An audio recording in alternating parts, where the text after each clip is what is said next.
Voilà. Bonjour, est-ce que vous m'entendez? Envoyez-moi un message s'il vous plaît si vous m'entendez.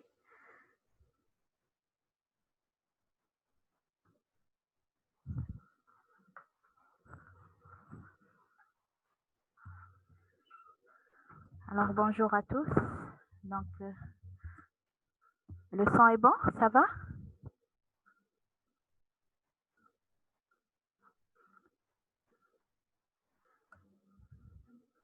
Euh, Ça va. Alors très bien. Donc on va commencer le cours d'aujourd'hui. C'est l'extraction liquide-liquide. Donc on devait le faire la semaine précédente, mais on va le faire aujourd'hui. Alors pour l'extraction liquide-liquide.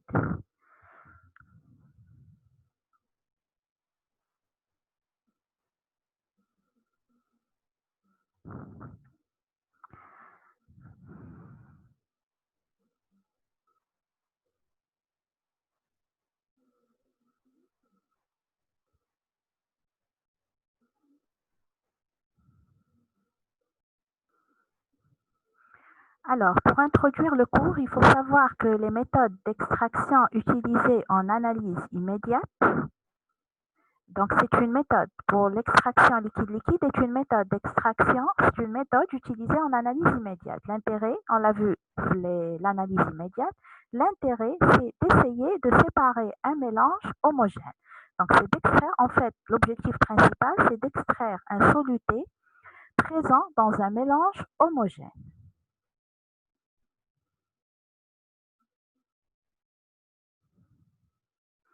Vous arrivez à m'entendre?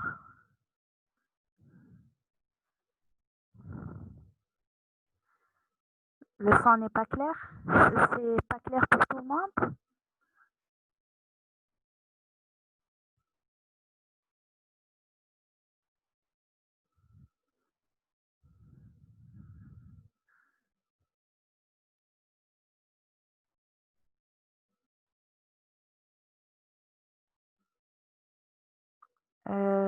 تسمعوا والو ما تسمعوا حتى شي rien?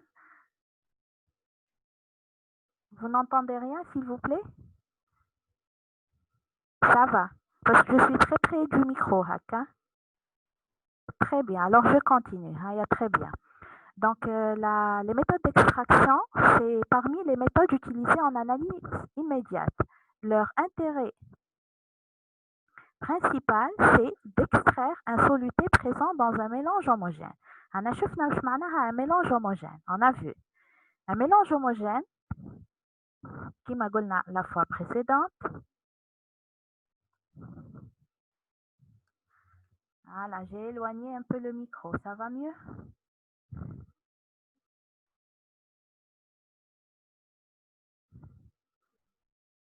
Ça va mieux comme ça? Oui. Alors très bien. ما تبقاش تخرخيش كما قالوا لي. Ça va. Alors, c'est des méthodes utilisées en analyse immédiate. L'intérêt, c'est de séparer un mélange homogène. كما شفنا, le mélange homogène, c'est un mélange dont on ne peut pas distinguer les constituants à l'œil nu ou au microscope. C'est-à-dire que ما نجموش نفرقوا les constituants تاعو. Donc, pour extraire un soluté, extraire, c'est-à-dire récupérer un soluté. Donc, le soluté, il est présent dans un mélange. Je veux le récupérer. Qui fait? J'utilise une méthode d'extraction. Donc,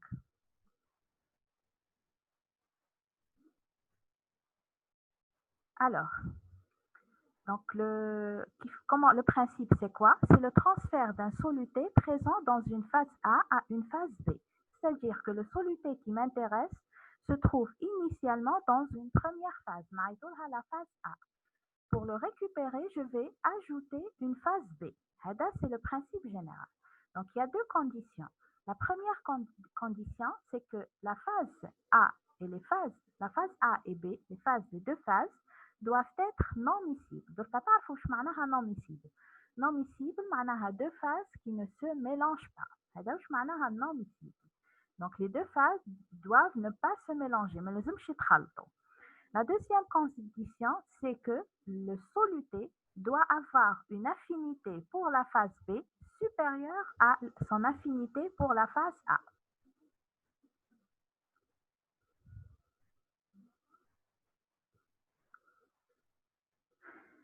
Alors, donc je reprends les deux conditions. Donc, je reprends le principe en général plutôt. Donc, ça consiste à transférer un soluté d'une phase A à une phase B. Sauf que les deux phases ne doivent pas se mélanger. Elles doivent rester non miscibles. La deuxième chose, c'est que le soluté doit avoir plus d'affinité pour la phase B que pour la phase A. Pourquoi? Parce que au contact de la phase B, il pourra être transféré. Parce qu'on n'y a pas une affinité plus importante pour la phase A, il va rester toujours dans la phase A et il n'y aura pas d'extraction. Donc là, je dois être sûr de l'affinité du soluté pour la phase B. Normalement, fumé. Donc, vous avez deux choses importantes, la non-miscibilité et l'affinité. Alors, ça, c'est l'introduction. Donc, vous avez une phase A et une phase B. Le soluté se trouve dans la phase A, qui m'a dit.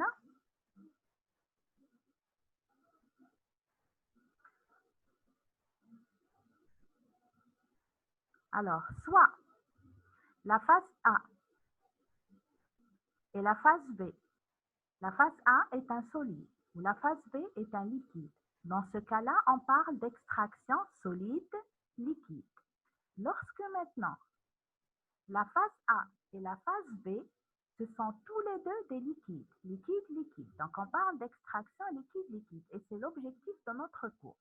Donc, soit que les deux, la phase A est solide et la phase B liquide, c'est ma extraction solide-liquide, soit les deux phases sont des liquides et c'est l'extraction liquide-liquide. Et c'est ce qui nous intéresse, le cours extraction liquide-liquide. Alors, quels sont les objectifs? Donc, premier objectif, définir les notions relatives à l'extraction liquide-liquide. Donc, on va voir toutes les notions de base de l'extraction liquide-liquide. Si nous fermons, on va passer aux différents types d'extraction liquide-liquide. Donc, on a l'extraction simple.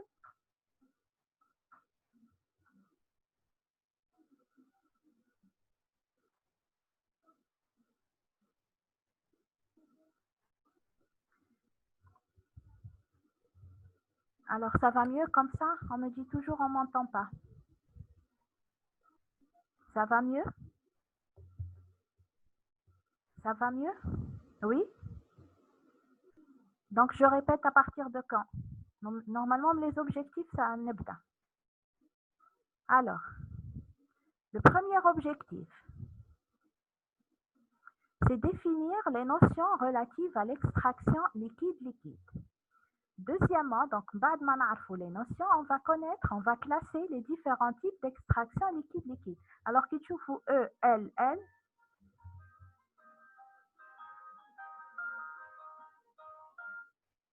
Alors, qui تشوفوا E, L, L, ça veut dire extraction liquide-liquide. Hein? Alors, les différents types d'extraction liquide-liquide, pardon.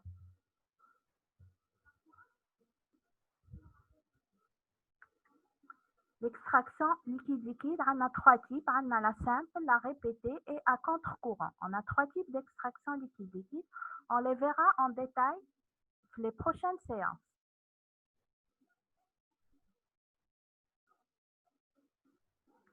Donc, troisièmement, on va apprendre à calculer le rendement d'une extraction. Apprendre à calculer, parce que c'est le point le plus important de l'extraction liquide-liquide. Et en dernier, comprendre comment mettre en œuvre, en pratique, une extraction liquide-liquide. Ce qui fait, je peux, en pratique, pratiquer une extraction liquide-liquide. Donc, les différents objectifs sont bien clairs. Alors, on va commencer.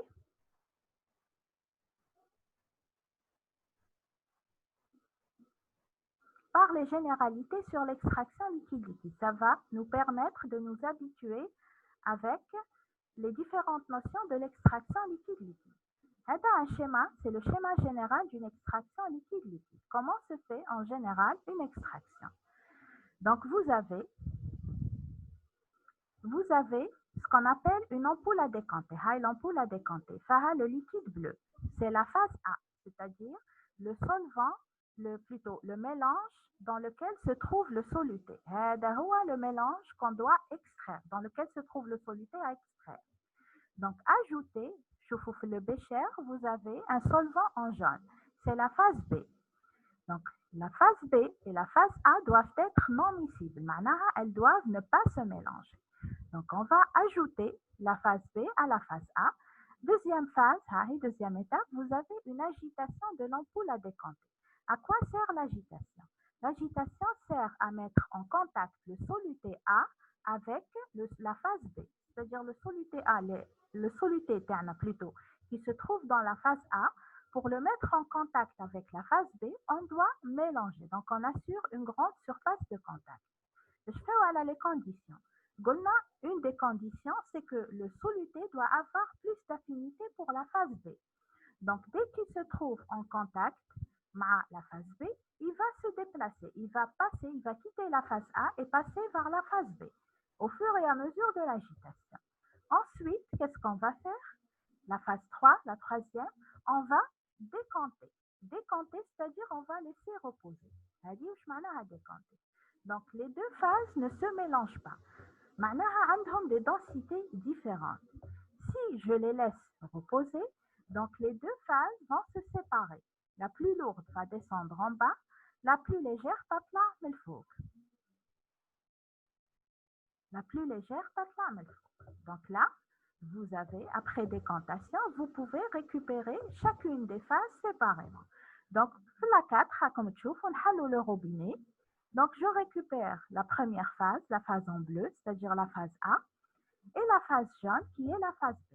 Donc, le soluté, après extraction, il se trouve dans quelle phase? Il va se retrouver majoritairement dans la phase B.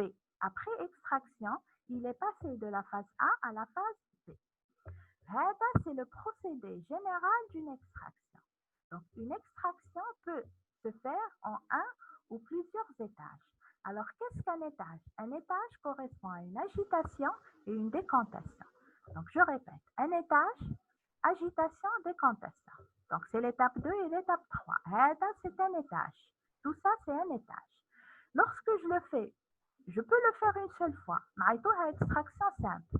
Je peux le faire plusieurs fois. Donc, un ou plusieurs étages. Donc, plusieurs fois, c'est plusieurs étages. C'est une extraction répétée.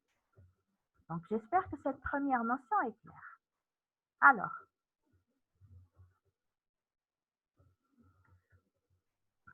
Alors, en fin d'extraction, vous avez un solvant B riche en soluté, maïtolo extrait, et un solvant A pauvre en soluté, maïtolo raffiné. Rappelez-vous bien, et faites la différence entre l'extrait et le raffiné. L'extrait, il est riche en soluté. C'est le solvant B que j'ai ajouté. Le raffiné, en fin d'extraction, il est pauvre en soluté. C'est le solvant A, tout simplement. Alors, le choix du solvant extractif. Sur quelle base je dois choisir le solvant TI? Premièrement, il doit avoir le solvant extractif, c'est le solvant B. Je fais oublier. Solvant extractif, c'est celui qui va procéder à l'extraction. C'est le solvant B. Donc, le solvant extractif doit avoir un grand pouvoir dissolvant. Un grand pouvoir dissolvant vis-à-vis de qui? Vis-à-vis du soluté, c'est-à-dire qu'il doit bien dissoudre le soluté. C'est-à-dire que le soluté et le solvant B doivent avoir une grande affinité. Deuxièmement, c'est qu'il doit avoir comme caractéristique une grande volatilité. Volatilité, volatile, c'est-à-dire yatabakhat, c'est-à-dire serré à tabakhat. À quoi ça sert d'avoir une grande volatilité pour le solvant B? Lorsque je procède à un mélange, en général, à la séparation d'un mélange, en général, lorsqu'on a un mélange, on va procéder à sa séparation. Voilà, je sépare. C'est que par la suite, أنا نحتاج le soluté هذاك pour procéder à d'autres analyses. نجم نعمل une identification structurale, c'est-à-dire une analyse qualitative. نجم نعمل un dosage, c'est-à-dire une analyse quantitative. Donc avec le soluté, je le sépare pas pour rien, je l'extrais pas pour rien. Il y a d'autres analyses qui vont suivre. Donc pourquoi le solvant B doit avoir une grande volatilité? C'est pour pouvoir l'éliminer à la fin de l'extraction. Donc éliminer le solvant après extraction. J'élimine le solvant et je récupère le soluté تاعي pur, totalement pur. تسمى وحده. هذا وعلاه le solvant B doit être choisi avec une grande volatilité. Troisièmement, une faible toxicité. Faible toxicité, تفهموا علاه. En général, les solvants utilisés pour l'extraction, il y a toujours une certaine toxicité qui met le chloroforme, l'éther, l'hexane. La plupart ont une certaine toxicité. Anna, je choisis toujours celui qui a le moins de toxicité possible. Vers, au cours de l'extraction, la personne qui manipule n'est pas intoxiquée, elle n'est pas empoisonnée. Voilà. Donc les trois conditions pour le choix du solvant extractif. Avantages de l'extraction liquide-liquide. Quels sont ses avantages? Les avantages, le premier, c'est une méthode simple, rapide, facile à mettre en œuvre, laboratoire, qui fait une ampoule à décanter, un bécher, une extraction très facilement et très simplement. Elle peut s'appliquer à de très nombreuses substances. Par cette méthode, je peux extraire beaucoup de substances. Elle permet l'isolement de quantités importantes de substances. Oui.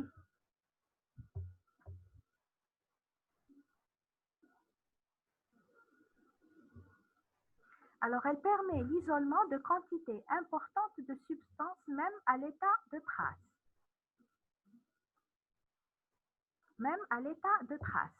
Donc, même le soluté en très petite quantité dans le mélange, je peux quand même l'extraire. Et je peux extraire avec des rendements très élevés. Je peux même extraire jusqu'à 100% de soluté. Je peux récupérer la totalité du soluté au cours de certaines extractions. Quatrièmement, l'extraction peut devenir sélective. Donc, dans certains cas, le soluté a une certaine caractéristique. Par exemple, c'est un soluté chargé. Par exemple, c'est un soluté acide-base. Il est influencé par le pH. Par exemple, je peux avoir un chélate métallique, plutôt un cation métallique que je veux extraire. Donc, il y a plusieurs possibilités comme ça qui font que l'extraction devient plus difficile. On peut pallier à ça, on peut contourner les difficultés en utilisant une extraction plus sélective, là en rendant l'extraction plus sélective.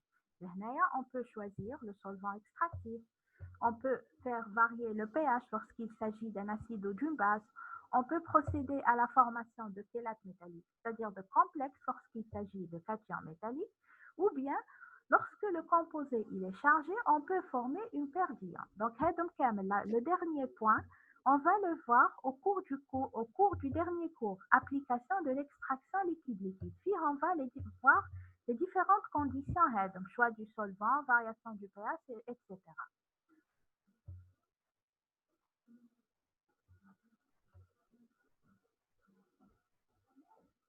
Alors, j'ai une question, je crois. Ça va jusque-là? Alors, les équations utilisées en extraction liquide-liquide. Il faut bien retenir les deux équations parce que c'est elles qui vont vous permettre de résoudre les exercices de l'extraction liquide-liquide. La première équation, c'est la conservation de la matière. Et la loi de Lavoisier. Normalement, tu as la conservation de la matière. Lavoisier, rien ne se crée, rien ne se perd, tout se transforme. Tout se transforme.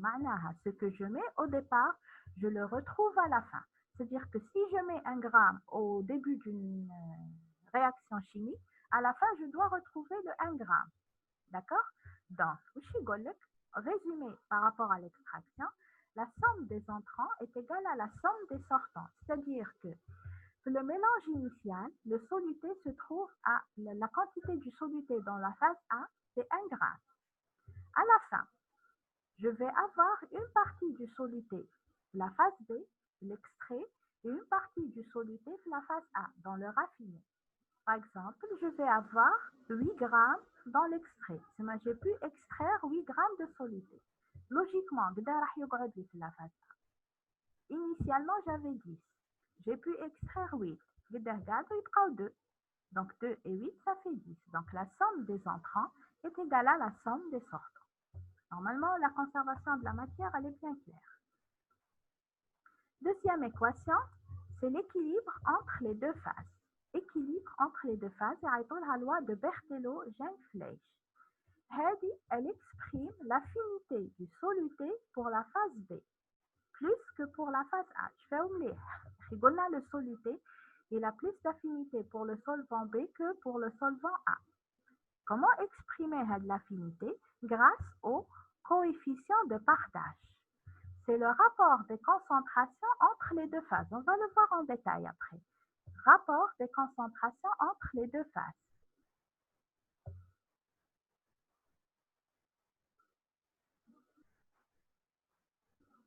Répétez aussi le partage. Alors, je vais répéter le partage. Coefficient de partage, c'est le rapport des concentrations entre les deux phases. C'est-à-dire, le soluté doit avoir plus d'affinité pour la phase B que pour la phase A. Plus d'affinité pour B que pour A. Donc, c'est le rapport de concentration qui fait que j'exprime cette affinité. La concentration du soluté dans la phase B, c'est-à-dire CB, sur la concentration du soluté dans la phase A, c'est-à-dire CA. Donc, lambda est égal à CB sur CA. هذا هو le coefficient de partage.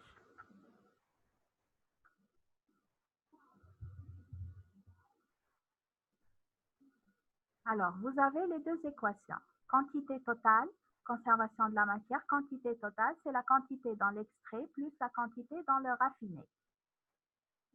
Le coefficient de partage, c'est le rapport des concentrations, c'est-à-dire la concentration dans B sur la concentration dans A.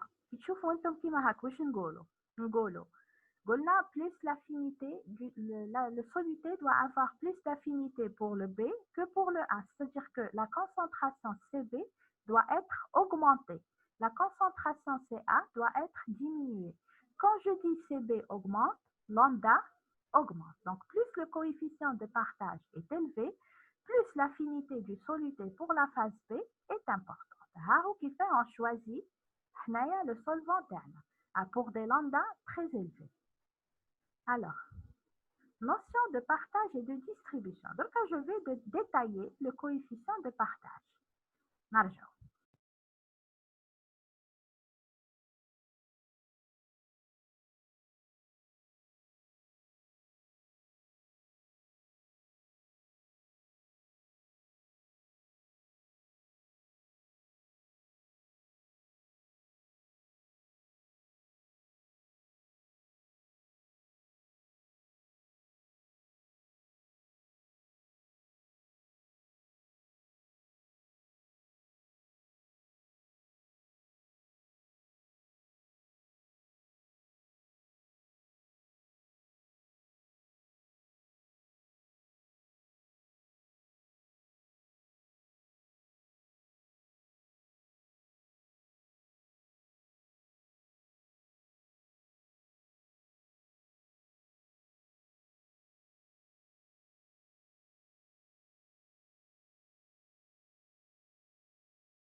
Alors, ça s'est coupé. Là, c'est un problème de connexion apparemment. Est-ce que ça marche maintenant?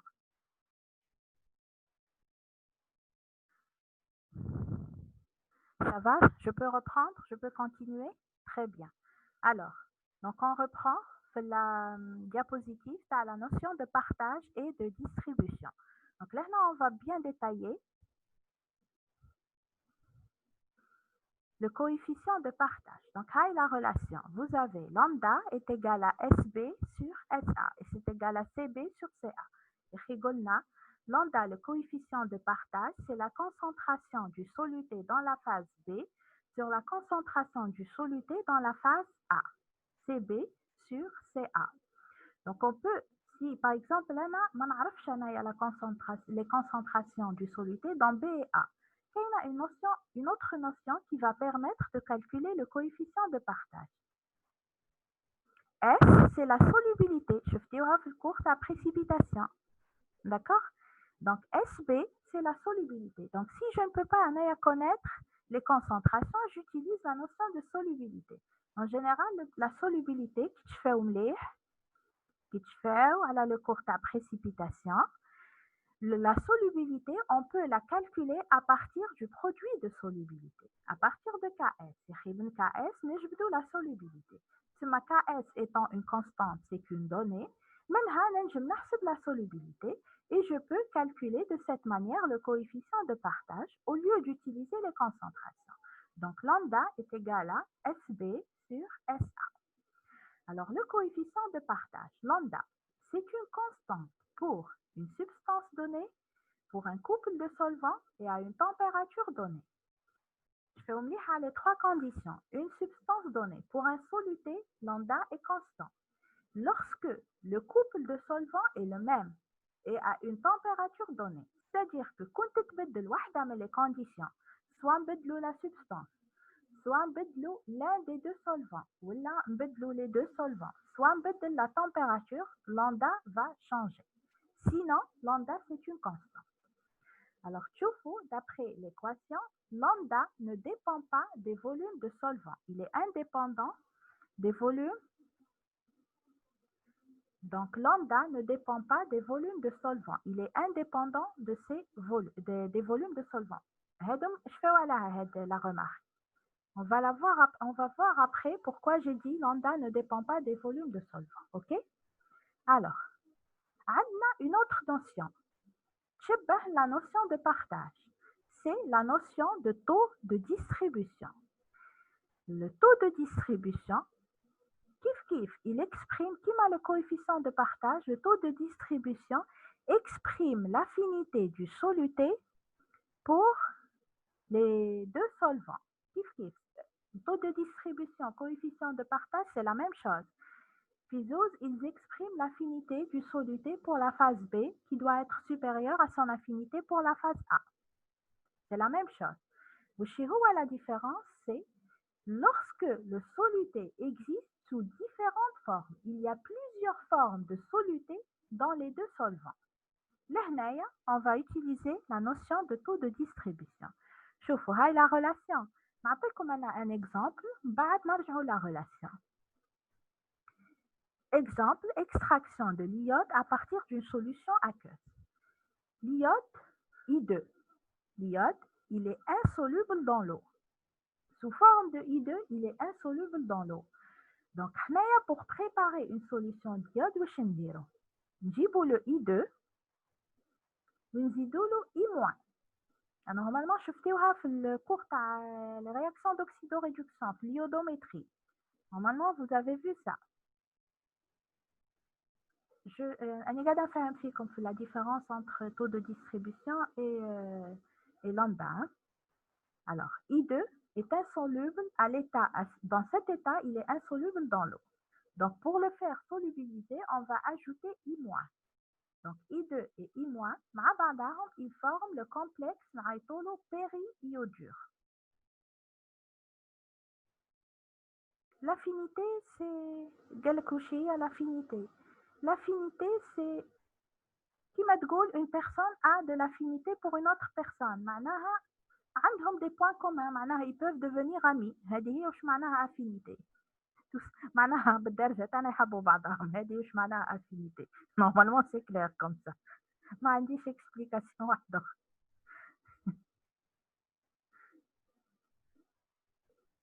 تميل لها. هاي قلت لكم تميل لها. Très bien. Alors, on me dit وش يقولوا له de rien. Alors, on me dit I3- c'est le complexe péri-iodure. Péri-iodure. رجعوا le cours تاع l'iodométrie تلقاوه.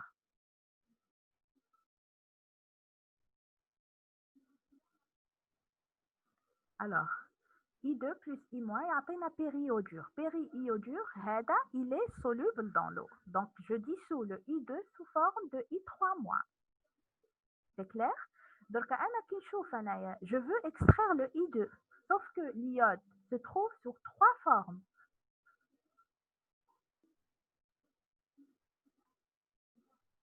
Alors, le I2, l'iode que je veux extraire se trouve dans l'eau sous 3 formes. Il se trouve sous forme de I2, de I-, plutôt, de I2 et de I3-, de péri-iodure. D'accord? Parce que le I-, il est ajouté juste pour former le complexe. ما يتحسبليش أنا ما نحسبوش كسوليدي. نحسب le I2 que je veux extraire et le I2 qui est solubilisé sous forme de I3-. D'accord? Je vais ajouter le chloroforme. Le chloroforme est non miscible à l'eau. معناها il ne se mélange pas avec l'eau. L'eau est un solvant polaire. Le chloroforme est un solvant apolaire. معناها il est hydrophobe. Donc il est non miscible. Tout solvant apolaire, tout solvant apolaire qui a le chloroforme, qui a l'hexane, qui a les différents types de solvants qu'on peut utiliser en extraction. Ils ne peuvent pas extraire ou ils ne peuvent pas dissoudre un soluté chargé. Je fais oumlih. Un solvant apolaire ne peut dissoudre qu'un soluté apolaire, c'est-à-dire non chargé. Le apolaire, il doit être non chargé. C'est la première condition. Donc, les deux formes, I2 et I3-, logiquement, quelle forme va passer dans le chloroforme? Logiquement, la forme qui va passer de l'eau au chloroforme, c'est la forme I2. Hada apolaire, I2 non chargé, donc il peut passer facilement vers le chloroforme. Très bien, comme ça. Donc, l'extraction va concerner uniquement le I2. Il va passer dans le chloroforme. Je cherche à calculer le coefficient de partage. Coefficient de partage lambda. On parle plutôt de taux de distribution. Le taux de distribution, il s'intéresse, ou l'exemple normalement. Lorsque le soluté se trouve sous plusieurs formes, comme dans ce cas-là, l'iode se trouve sous forme de complexe I3- et sous forme de I2, là, on utilise la notion de coefficient de partage. J'utilise plutôt la notion de taux de distribution. D. D. D, qui m'a lambda, c'est la concentration dans la phase B sur la concentration dans la phase A. La phase B, uniquement I2 organique, c'est-à-dire I2 chloroforme. La phase A contient plusieurs formes. Elle contient 2 formes, I2 à queue plus périodure, I3-. هذا هو le taux de distribution. Est-ce que c'est plus clair?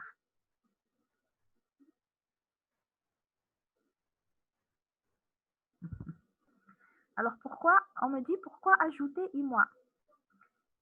Parce que le I2 n'est pas soluble dans l'eau, tout simplement. Il n'est pas. Donc, on a le mélange initial تاعي. Il ne contient pas I2 وحده. Ce que je vais faire, Anna, au laboratoire, je prépare une solution de I2. Je vais préparer I2 dans l'eau. Le I2 n'est pas soluble. Je suis obligée de le I- pour le dissoudre sous forme de I3. Donc, يجي واحد اخر ورايا يقول لي انا مدام je veux extraire l'iode. صح ولا لا? Il veut l'extraire par le chloroforme. Donc I2 est extrait par le chloroforme. Donc initialement il était dans l'eau. Il était préparé sous forme de I3-. صح ولا لا? Donc je n'ai pas ajouté l'eau plutôt. Le I-, je ne l'ai pas ajouté comme ça. Je l'ai ajouté initialement pour dissoudre le I2. Pour procéder à l'extraction, le chloroforme va récupérer uniquement la forme I2. Est-ce que c'est clair maintenant?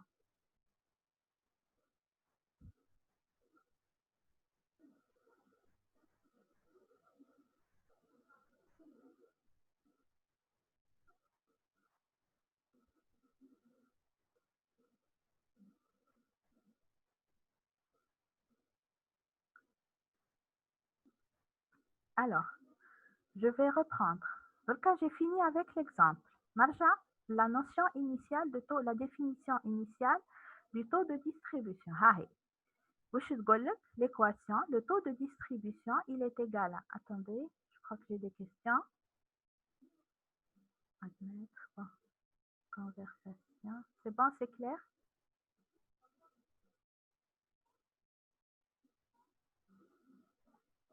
J'espère que c'est clair.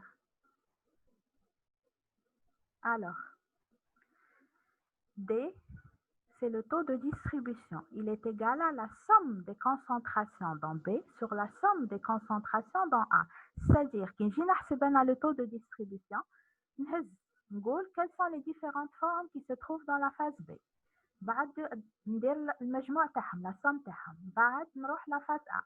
ندير les concentrations, les différentes formes du soluté dans la phase A. كيف ندير المجموع تاعهم.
Alors, désolé, ça s'est coupé encore une fois. Je vais reprendre. Donc, وصلنا le taux de distribution. Donc, ça y est, l'exemple فهمتيه normalement. Donc, le taux de distribution, Le taux de distribution, c'est la somme des concentrations dans B.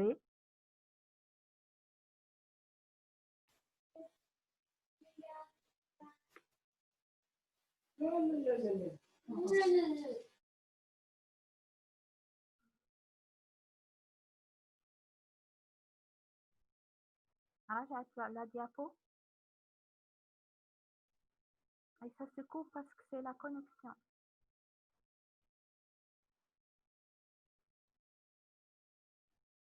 Normalement, c'est bon.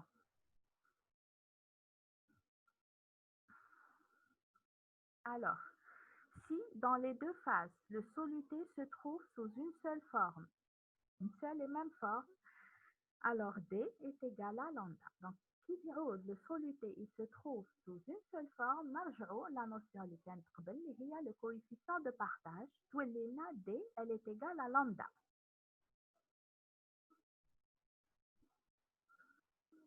Ah, pas encore.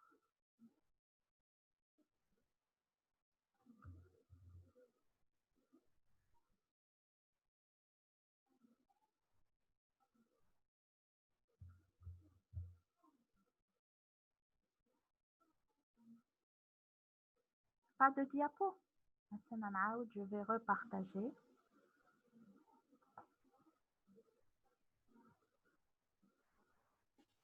Ça y est, c'est fait.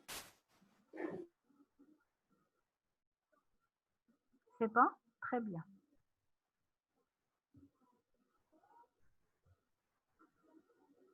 Très bien. Alors, قلنا si dans les deux phases, le soluté se trouve sous une seule forme, une seule et unique forme, alors on ne parle plus de D, on parle de lambda. Ou là, D est égal à lambda. D ou la lambda, c'est la même chose parce que le soluté se trouve sous une seule forme. C'est bon, c'est clair pour le coefficient de partage. La notion dans les prochaines séances, vous allez bien assimiler la notion de taux de distribution et la notion de coefficient de partage. Alors, l'exemple, c'est bon? C'est bon pour l'exemple. Notion de partage, plutôt expression du partage, équation d'équilibre. À l'équilibre, vous avez la fonction CB en fonction de CA. C'est-à-dire que au fur et à mesure de l'extraction, ce qu'on peut faire, on va voir l'évolution de la concentration du soluté dans la phase B en fonction de la concentration du soluté dans la phase A. D'accord? On peut donc tracer une courbe. La courbe. Alors, vous avez deux types de courbes. Soit c'est une droite, soit c'est une courbe. Ce n'est pas une droite. نعطيلكم direct le schéma باش تفهموا. Donc, au cours de l'extraction, ce qu'on fait, on va mesurer au fur et à mesure la concentration du soluté dans la phase B et on va mesurer la concentration du soluté dans la phase A au fur et à mesure de l'extraction. Les photos. Lorsque, et on trace la courbe CB en fonction de CA. On peut avoir deux possibilités. Soit, comme dans le cas Ternahada, on a une droite. Dans ce cas-là, on parle de distribution régulière. Ou le titre, courbe de partage dans le cas d'une distribution régulière. C'est-à-dire que à chaque fois qu'il نحسبوا CB sur CA, نلقاوه constante. Et la constante, c'est lambda, c'est le coefficient de partage. C'est-à-dire que la pente à la courbe, c'est le coefficient de partage. وش معناها distribution régulière? Distribution régulière, معناها le soluté se trouve sous une seule forme. Lorsque le soluté se trouve sous une seule forme, dans ce cas-là, on parle de distribution régulière, et le coefficient de partage est constant. Lambda, elle est constante. Donc, on obtient une droite. Donc, la courbe, c'est une droite. La pente c'est lambda, et lambda est égal à CB sur CA. Normalement, c'est clair pour la distribution régulière. Lorsque maintenant, le soluté se trouve sous plusieurs formes, soit dans la phase B, soit dans la phase A. Il y a plusieurs formes. Dans ce cas-là, on parle de distribution irrégulière. Distribution irrégulière. C'est la même chose. Partage et distribution, c'est la même chose. D'accord? Donc, distribution irrégulière. Donc, le partage,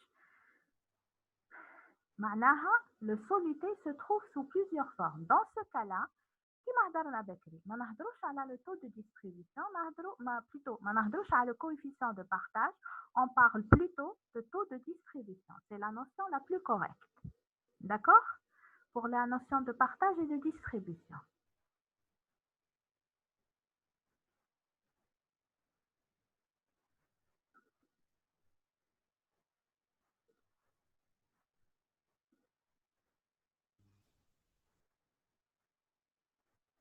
Ça va pour les deux notions?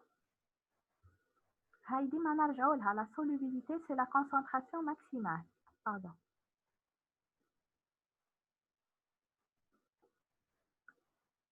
C'est la concentration. La solubilité, c'est toujours la concentration maximale. Tout simplement.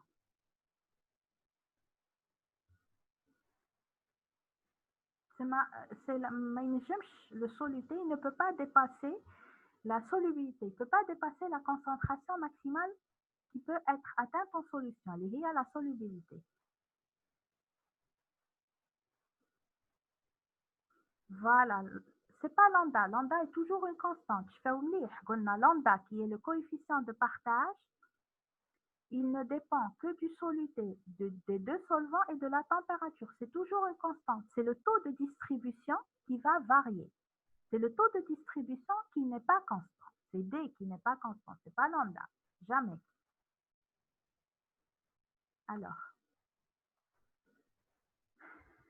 Alors, notion relative aux quantités. Donc là, on a fini avec l'affinité et le partage. Maintenant, ce qu'on appelle une autre notion, c'est le coefficient de partage corrigé. Coefficient de partage corrigé. معيطولو alpha. احنا بكري قلنا lambda.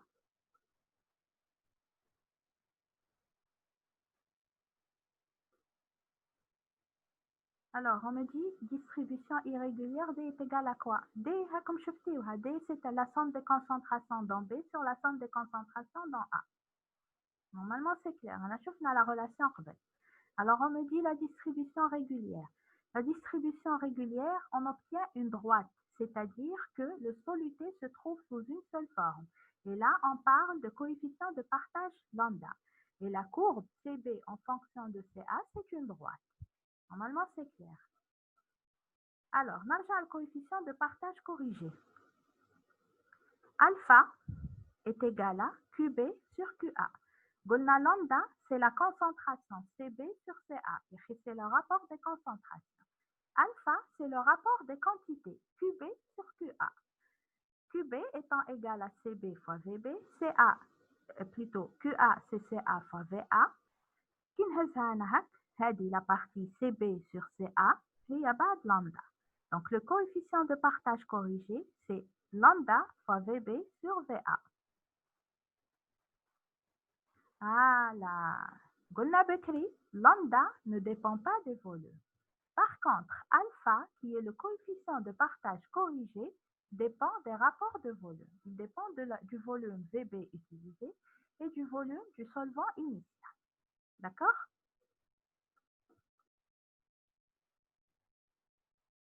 Alors, alpha n'est pas constante, il dépend du rapport des volumes. Donc, selon les volumes utilisés, alpha va changer. On passe à l'équation de conservation de la matière. Normalement, c'est l'équation de conservation de la matière qui m'a donné la somme des entrants est égale à la somme des sortants, ou bien la quantité initiale, elle est égale à la quantité extraite plus la quantité raffinée. Normalement, la conservation de la matière, c'est elle. Alors, dernière notion relative aux quantités, c'est le rendement. Le rendement, normalement, c'est le mardoudiya بالعربية. C'est la quantité. Quelle est la quantité ou le pourcentage que j'ai pu récupérer? J'ai pu extraire 90%. J'ai pu extraire 60%. Le rendement est à peine une idée sur la qualité de l'extraction. Est-ce que c'est une bonne extraction ou pas? Plus le rendement approche du 100%, plus l'extraction تاعي أنا ملاحة. Le rendement, il est égal à la quantité extraite sur la quantité totale. La quantité totale, c'est la quantité initiale, multipliée par 100 pour avoir le pourcentage. C'est-à-dire, j'ai initialement 10 grammes de soluté. À la fin, j'ai pu extraire 9 grammes. La quantité extraite, c'est 9 grammes. La quantité initiale, c'est 10 grammes. Donc 9 sur 10, c'est 0,9 fois 100%, 90%. Donc le rendement de l'extraction terre, il est de 90%. Normalement, le rendement, la notion elle est claire. Alors il est 1h30. Je vais m'arrêter là. Je vais continuer la séance prochaine. Madabikom, je vous demande d'essayer de comprendre, de تعاودوا تشوفوا les notions هذا باش تشفاو عليهم. Quand j'entamerai l'extraction simple, نلقى روحي comme vous avez bien acquis les différentes notions. D'accord? Est-ce que ça s'est bien passé pour aujourd'hui? Ça va? Ça va pour le moment? Alors très bien. Je suis très contente. Donc on se verra durant la prochaine séance, Inch'Allah. Ou plutôt voilà, on continuera lors de la prochaine séance. Ma belle pour le moment. Alors je vous dis bon courage et bonne continuation. Merci. Merci à vous.